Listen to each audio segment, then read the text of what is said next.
Hello everyone, welcome back to my channel. I'm Neetika and this is the Chic Artist Studio. Here we make watercolors less intimidating and more fun. So before we start painting, I want to share something that took me a way too long to figure out. For the longest time, I thought if I could just paint prettier flowers, my floral paintings would look better. But the real difference came when I started paying close attention to the composition. So in today's tutorial, we are not just painting these flowers, okay?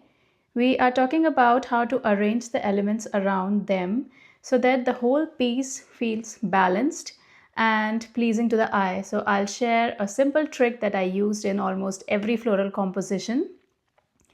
And once you see it, you'll start noticing it everywhere. All right, so let's get your paints ready and jump in. We will be painting this today. Let's talk supplies first. So I am using my watercolor palette by Winsor & Newton, some round brushes, and this is hot pressed paper by Fabriano. It's 25% cotton, a mixing palette, and I have 2 jars of water and some paper towel for blotting my brushes. So let's start by mixing our pink color. For that, I am taking primary rose.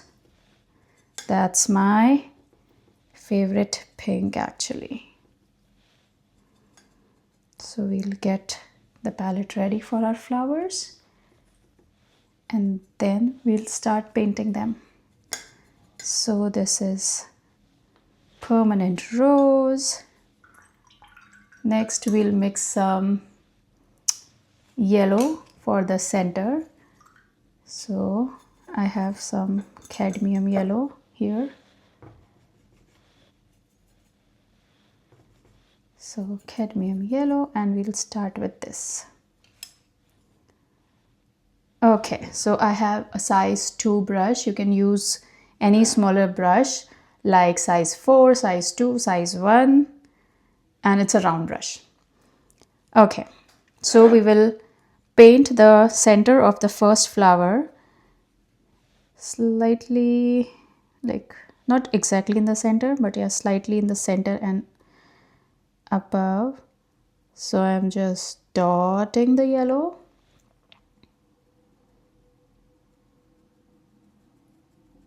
Like this.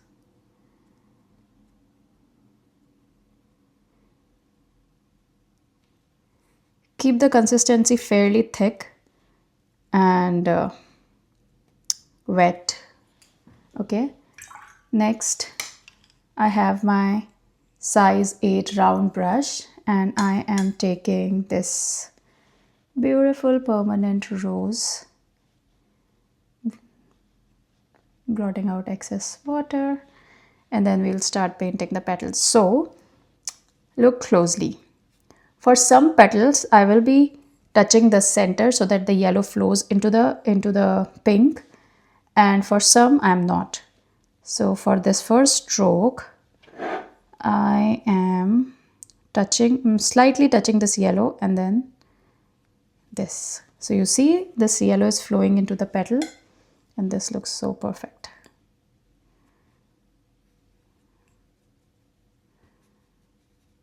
So you can do that for some of the petals and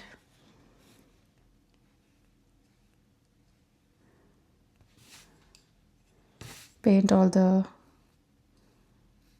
petals like this.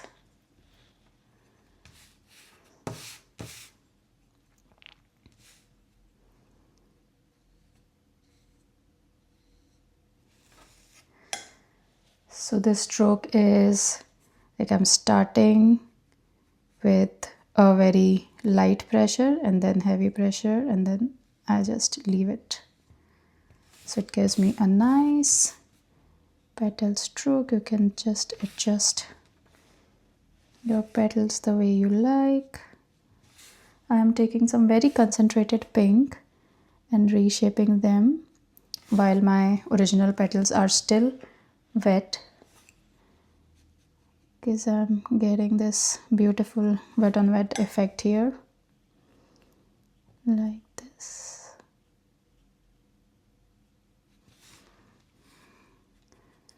Add some darker color to some areas that you want, and we'll do the detailing later, but this is just to get the wet on wet effect, like this. Okay, so this flower is complete. Let's paint another one here.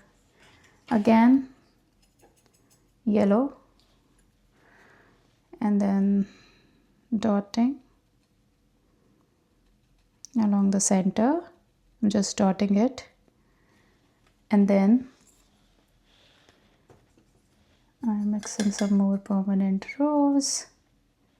Okay, and we'll paint our petals in a similar way. So my first petal will go here, like this.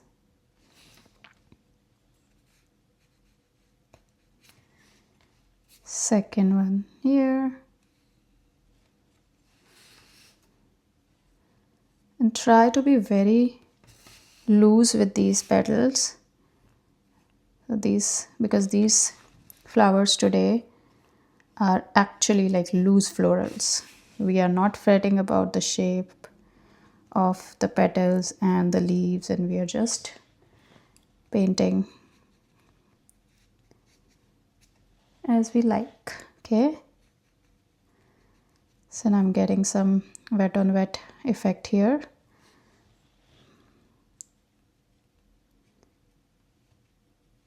See, do you see the blooms here? They look so good. I mean, okay, next will be a sideways looking smaller flower here. So it's fairly simple. Just paint a petal like this, okay, and then like this, and I will call this a flower. It's a bud kind of a thing, if not a flower, and it's sideways. So for these kind of compositions, I really believe in the rule of odds. So I try to place either 3 or 5 or 7 flowers, and because like I have seen, when I place even number of flowers, the composition looks very forced, right? And when we use odd numbers, it's very natural. So I like using odd number of flowers in my composition. Okay, next I'm mixing some burnt umber.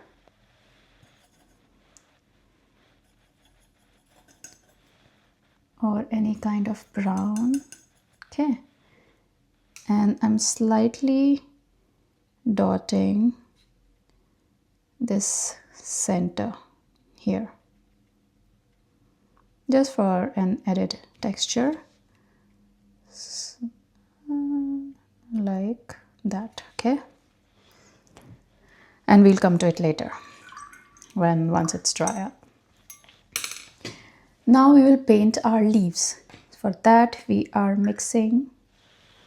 So I am taking Hooker's green. We'll paint our lighter leaves first. So I am taking some Hooker's green, adding some yellow to make these leaves very light and lemony, some yellow ochre. Okay, this is my green. Okay, so first of all I would like to add a stem to this. Okay, and then we'll start from the top maybe. Okay, so here one leaf here. So see here, okay, I'm taking a little bit more of sap green here some more yellow ochre. Yeah, this is the color that we want. Okay, so while we will be using our light pressure, heavy pressure, light pressure technique, but while doing it, I'll be wiggling my brush a bit to get those uneven edges. See, so I'm starting with low pressure, and then when I'm applying pressure, I'm just wiggling it a little bit. See, and then the next step like this. See how we get these organic edges? So touched it. Okay, this is what we want. Next, again, I'm starting it from here. So this leaf will be here. Again, start, wiggle, end, start, wiggle, end. Like that. Okay. And then the next ones will be here. So again, start, wiggle, end, start, wiggle, end. Okay. And I think I should take a smaller brush, maybe a size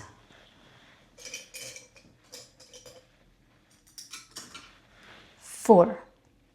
Okay, we'll take the same green and make a slightly smaller leaf here, like this. Okay, and then I want some leaves here, this.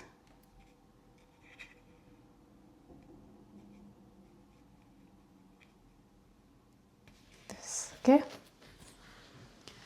next I want a few buds. No. Okay, so next we mix some darker green. So here I have already mixed, I have already got this mixed. You can use your green and mix a little bit of brown in it or burnt umber, and then you get this perfect dark green, or maybe if it's too dark you can add a little bit of yellow ochre. Okay, and this is mossy green that we are looking for. So we will add a few leaves here. So these will be smaller, okay, like this, and maybe a little one here. So this is like that. One will be here, maybe one here. Okay, like so. A smaller one here. Okay, and then like one here and one here. So these will be overlapping the lighter leaves, and that is perfectly fine. That's why we have placed the bigger leaves earlier, and they are lighter, so that we can place our darker leaves on top of them.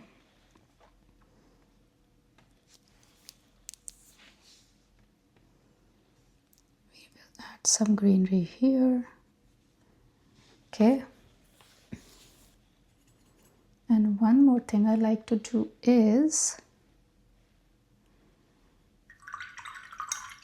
okay, so next I am taking a very small size 2 brush. You can use a size 0 also, and then with this darker color I will be adding some, I call them spirals, but I don't know.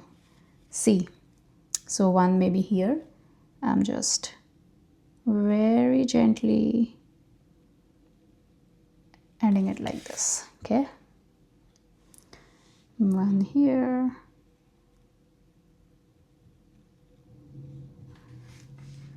it just adds some playfulness to your composition. I really love adding this kind of character to my composition. Okay, next with the same dark color, we will add some veins on our lighter leaves. So this, make sure these leaves are completely dry before doing it.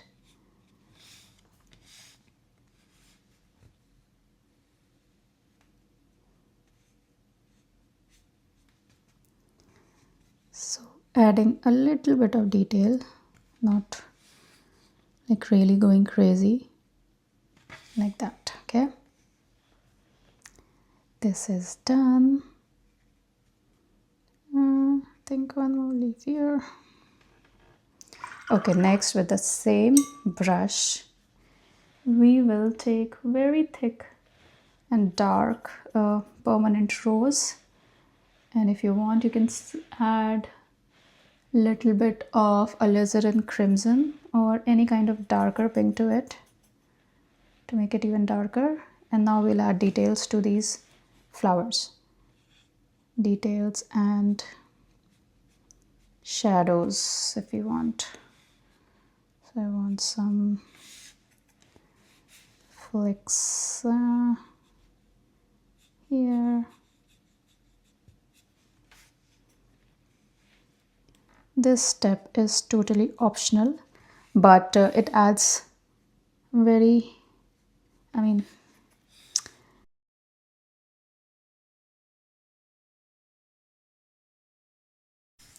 it adds a little dimension to your whole composition, so I like this step.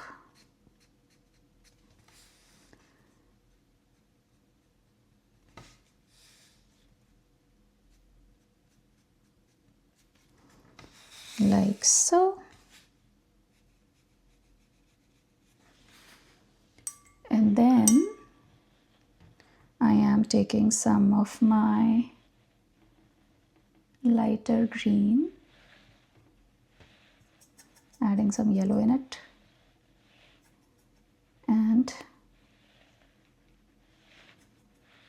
I will slightly dab it in the center of my florals here. Okay, and then to make it even more beautiful, I am mixing some orange in my yellow here, so it's very warm dark yellow, and I will dot some of the areas here.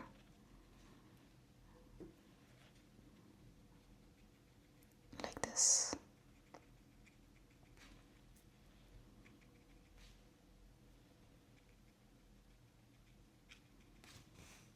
Like this, okay?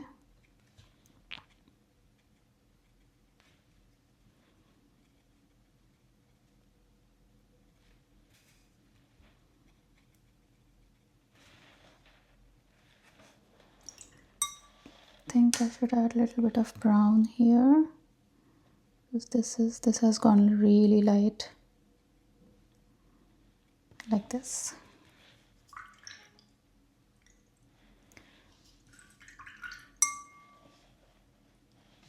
And this is how we complete this floral composition. It's fairly easy, but the important thing is to know the techniques, when to use wet on wet and then when to use wet on dry, the timing, how to place your leaves, and then waiting for them to dry before painting your details. So it's fairly easy, but the use of techniques is important in this composition. So I hope you really enjoyed painting it and you will share these with me on social media. I love seeing your compositions. As I always say, I love sharing them, seeing them. It makes me so happy. So happy painting, guys. Have a lovely day. I'll see you in the next video. Bye.